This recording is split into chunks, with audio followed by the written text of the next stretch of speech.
नचिकेता को यमाचार्य ने तीसरे वर्ग को लेने के लिए मना किया।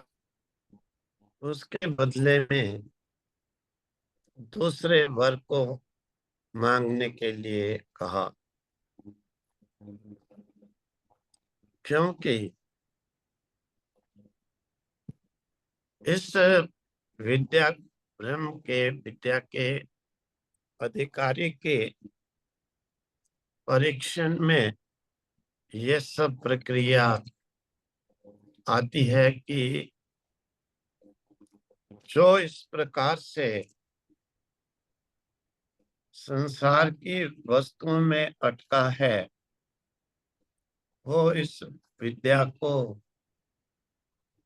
नहीं प्राप्त कर सकता है। इसीलिए यम ने पहले संसार के प्रलोभन दिए, पुत्र पौत्रों के दिए, क्योंकि बहुतों को पुत्र नहीं होते हैं तो जीवन ही दुखी दुखी दुखी सोचते ही चला जाता है। कईयों को पुत्र होते हैं, पौत्र नहीं होते हैं, उन्हें तो और ही ज्यादा दुख शुरू हो जाता है। जीवन ही चिंता चिंता में ही बीत जाता है। इस प्रकार के लोग क्या आध्यात्मिक चिंतन कर पाएंगे। इसीलिए यम ने पहले ये प्रलोभन दिए। अच्छा, जिसको धन की बड़ी भारी लालसा हो जाती है वो पुत्र पौत्रों के तरफ भी ध्यान नहीं देता है। धन की लालसा वाला पुत्र पौत्रों की ओर भी ध्यान नहीं देता है, क्योंकि उससे आगे निकलने पर धन में फंस जाता है। फिर धन में भी जो नहीं अटका उसके लिए आगे आ जाता है दीर्घायु आदि जीने की इच्छा।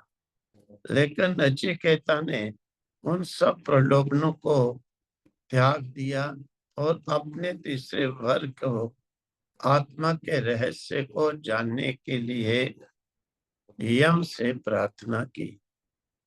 फिर जीने की इच्छा को भी कहते हैं जब कामिनी स्वर्ग आदि की स्त्रियों का प्रलोभन होता है तो वहां पर जीने की इच्छा भी हट जाती है।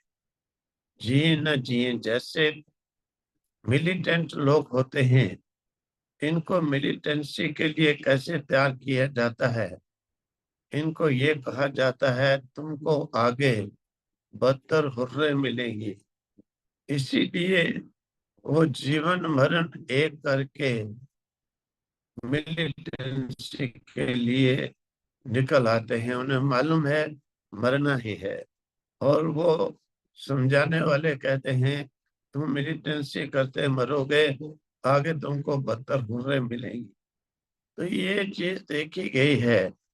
धन उन हुर्रों उन स्वर्ग के कामिनियों के पीछे धन का भी व्यक्ति त्याग कर देता है। इसीलिए नचिकेता को उन स्वर्ग की देवों को भी ना प्राप्त होने वाली स्त्रियों को भोगने के लिए जो है वर देने को तैयार हुआ है। लेकिन नचिकेता ने कहा इसमें यमाचार्य के रहस्य दो छिपे हैं कि एक तो ये अधिकारी है या नहीं। दूसरा बात ये है जिस उपदेश को मैं दूं उसे समझने की भी योग्यता है या केवल सुनना मात्र है। क्योंकि जो व्यक्ति संसार के क्षीण वस्तुओं के प्रलोभन में होता है उस तरफ जिसका ध्यान होता है वो व्यक्ति श्रवण किए हुए ज्ञान के तात्विक विवेक को नहीं ग्रहण कर पाता है। इसीलिए नचिकेता की उशाकर बुद्धि में ये देखते हैं कि ये उस तात्विक विवेक को समझने की योग्यता रखता है या मेरा स्थूल रूप से केवल वर्णन करना ही परिश्रम होगा। इसीलिए अब यमाचार्य ने देखा नचिकेता की कुशाग्र बुद्धि तात्विक विवेक के कारण यम को कहती है, हे यम सुनो, ये तो जो दे रहे हो मुझे भोगने के लिए, रथ, हाथी, घोड़े, जमीन, स्त्रियां, ये सब जो है इंद्रियों के तेज को क्षीण करने वाले हैं और आज है ये कल नहीं है। तो जो चीज आज है कल नहीं है, ऐसी चीज के पीछे जीवन पर्यंत जो परिश्रम करता है, सचमुच वो तो एक मूर्ख ही व्यक्ति कर सकता है।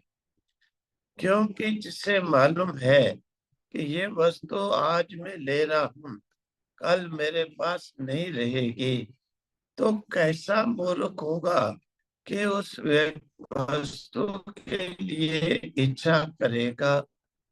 ये मूढ़ व्यक्तियों में ही इस प्रकार की इच्छाएं देखी जाती हैं। लेकिन बुद्धिमान व्यक्ति इन चीजों को त्याग करके, इनसे परे हट करके उस जो है सत्य तत्व के लिए, जो सदैव रहने वाला है, उसके लिए जिज्ञासा करते देखे गए हैं। जहाँ पर कहते हैं कि नचिकेता ने कहा, हे यम तुम दे तो रहे हो, लेकिन ये सब जो है आज स्वभाव है, आज है कल नहीं है। और फिर दूसरी बात ये है कि स्वभावा मर्त्यस्य यदन्तकै तत् सर्वे इंद्रियाणाम जर्यन्ते तेजाः अपि सर्वं जीवित मल्पमेव तवैव वाहास्तव नित्य गीते शोभावाः मर्त्यस्य यद अंतक एतत् सर्व इंद्रियाणाम जर्यन्ते तेजा अपि सर्वं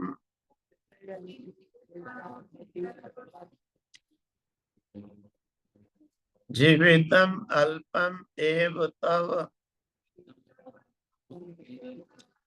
वाह्याः सधारी तव सवारी तव बाह्य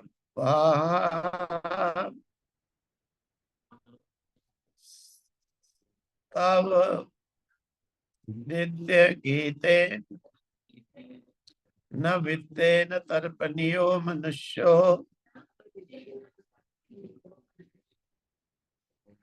लप्स्यामहे वित्त मद्राक्षमा चेत्वा जीविष्यामो यावत् ईशिष्यसि त्वं वरस्तु मे वर्णीया स एव न वित्तेन तर्पणीया मनुष्या लप्स्यामहे वित्तम अद्राक्षमा चेत्वा जीविष्यामः यावत् इष्यसि त्वं वरः तू मे वर्णीयः स एव। अब कहते हैं देखो कि नचिकेता ने कहा कि स्वभाव मर्तस्य यद अंतक एतद अंतक, हे अंतक, यम का नाम ही अंतक रखा, सब संबोधन करके कहा अंतक, हे अंतक, यानी अंत समय में सभी जो लेखे धोखे जिसके पास पहुंचते हैं, अंत में हर एक को यम के मार्ग से ही जीव को निकलना पड़ता है। अंतिम गति सबकी उसी के पास है।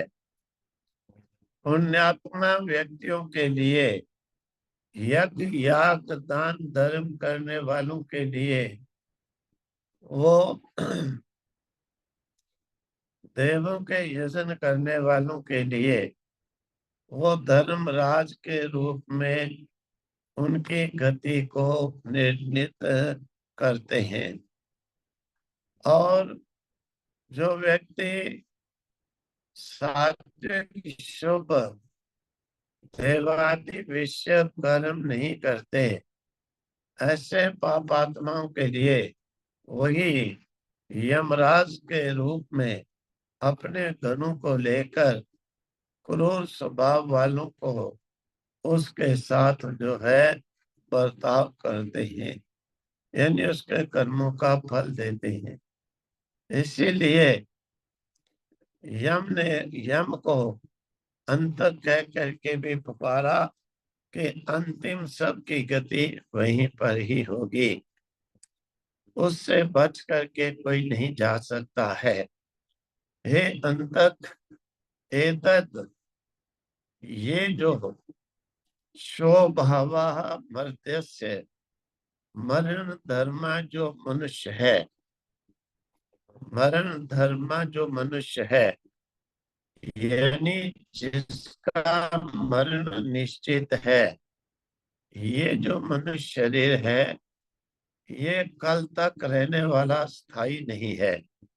ये न जाने आज है कल रहेगा या नहीं रहेगा।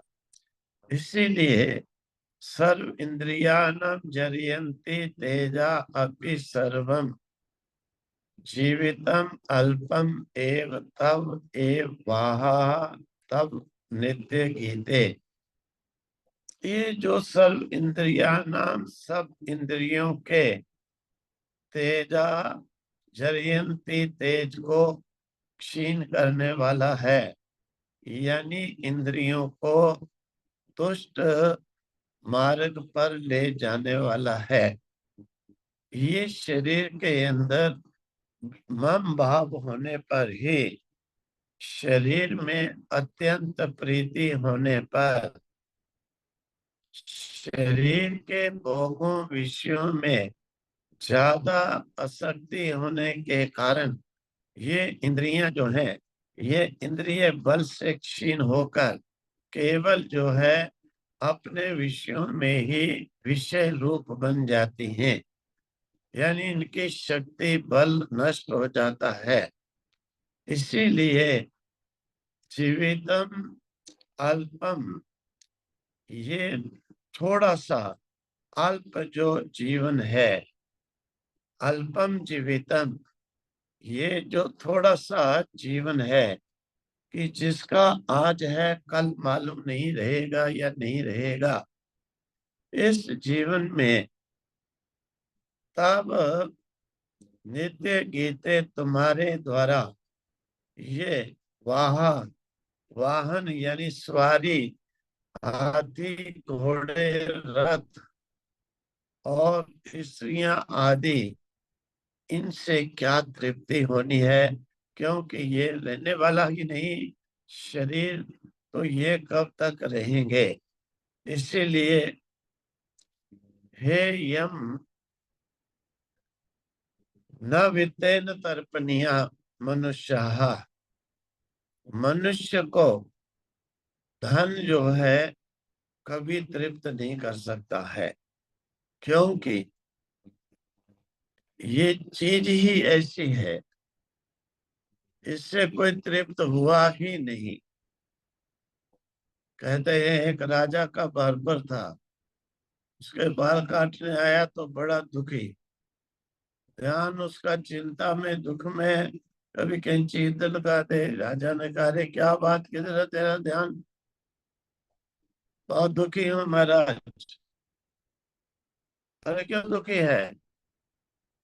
महाराज मेरे पास 85 रुपए हैं, 15 और मिल जाए तो मैं 100 रुपए वाला बन जाऊंगा। पुरानी बात है, 100 रुपए वाला भी बड़ा माना जाता।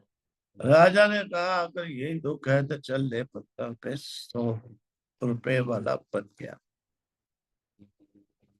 फिर देखा, महीने के बाद फिर पड़ा और ज्यादा दुखी। पहले कम दुखी था, फिर और ज्यादा दुखी। उसने कहा, भाई तेरे क्या बात है, फिर दुखी तुम? महाराज क्या करूं, दिन रात नींद नहीं आती है। क्यों? अरे महाराज, मेरे पास 900 रुपए हो गए, 100 और मिल जाए तो 1000पति बन जाऊंगा। राजा ने कहा, चल भाई, तेरे अगर चिंता छूटती है, ये ले 100 रुपए। खुश हो गया, 1000पति बन गया। कुछ समय के बाद, 6 महीने बाद देखा कि वो पहले की अपेक्षा बहुत ही दुखी, के काम करने को तैयार ही नहीं, दिन रात नींद नहीं, चिंता ही चिंता। राजा ने कहा, भाई क्या बात है? अरे बहुत दुखी हूँ, पहले इतना दुखी नहीं था जितना अभी दुखी। क्यों? महाराज मेरे पास 60-70 हजार हो गए, अब मैं लखपति कैसे बनूं? दिन रात यही सोच सोच करके मैं दुखी हो रहा। तो नचिकेता कहता है, हे यम, न तर्पणियो वित्तेन मनुष्यो, मनुष्य कभी भी धन से तृप्त नहीं होता, ये तो और ही दुखी होता जाता है। इसीलिए वित्तम अद्राक्षण मनुष्या लप्स्या महे, कि इस प्रकार से ये जो है, जिसने समझ लिया कि धन से कभी मनुष्य की तृप्ति नहीं, तो अगर अल्पम थोड़ा सा भी तुम्हारा जो रहस्य है, ये जिसने समझ लिया, अगर हमने जो है तेरा दर्शन कर लिया, तुमको देख लिया, समझ लिया कि तुम क्या हो, तुम क्या दे सकते हो, इसीलिए चेत त्वा जीविष्यामा, वो समझ जाएगा कि ज्यादा समय तो जीना नहीं है। क्यों? यावत ईशिष्य से, ईश से, यावत, जब तक ईश्य से इच्छा करेगा, जब तक ईश्वर इच्छा करेगा, तो तब तक ही जीना है।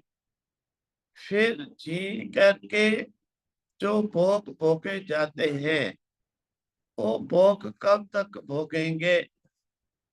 इसीलिए हे देखो यमाचार्य, तो वर्णिया में वरा, मेरा जो तीसरा वर है, वही जो है तुम मुझे दे। क्योंकि ये सब जो है, ये रहने वाला नहीं है। मृत्यु जितना तू चाहेगा उतना ही तो जिएगा, और जब तुम समेट देगा आयु, फिर कौन रह सकता है? जब रहेगा ही नहीं तो तेरे दिए हुए जो भोग हैं ये भोगेगा कैसे। यानी नचिकेता की तात्विक बुद्धि देख करके, क्योंकि नचिकेता यम के द्वारा कहने पर ही अटकने वाला नहीं है, उसमें से अपनी बुद्धि के द्वारा अपनी जो यानी संसार से विपरीत, संसार से वैराग्य वाली बुद्धि के द्वारा जो अपने आप को संसार में भोगों में लिप्त ना करके रहस्य को समझने के लिए प्रयास कर रहा है, इस प्रकार की बुद्धि को देख करके कि यमाचार्य ने देखा कि अरे ये तो मेरे प्रलोभनों में न फंसकर, प्रलोभनों से हटकर ये तो तत्व विचार करने वाला है, ये तो इनमें अटकने वाला नहीं है। इसीलिए नचिकेता कहता है कि हे यम, ये जो तुम मुझे प्रलोभन दे रहा है कि धन ले ले, आयु ले ले, पुत्र ले ले, पौत्र ले ले, स्त्रियां भोगने के लिए ले ले, तो ये सब जो है ना, ये जब तक इस ईश्वर से ईश्वर इच्छा करेगा कि तुम्हारी आयु इतनी है, तब तक ही तो जीवित रहने वाला है।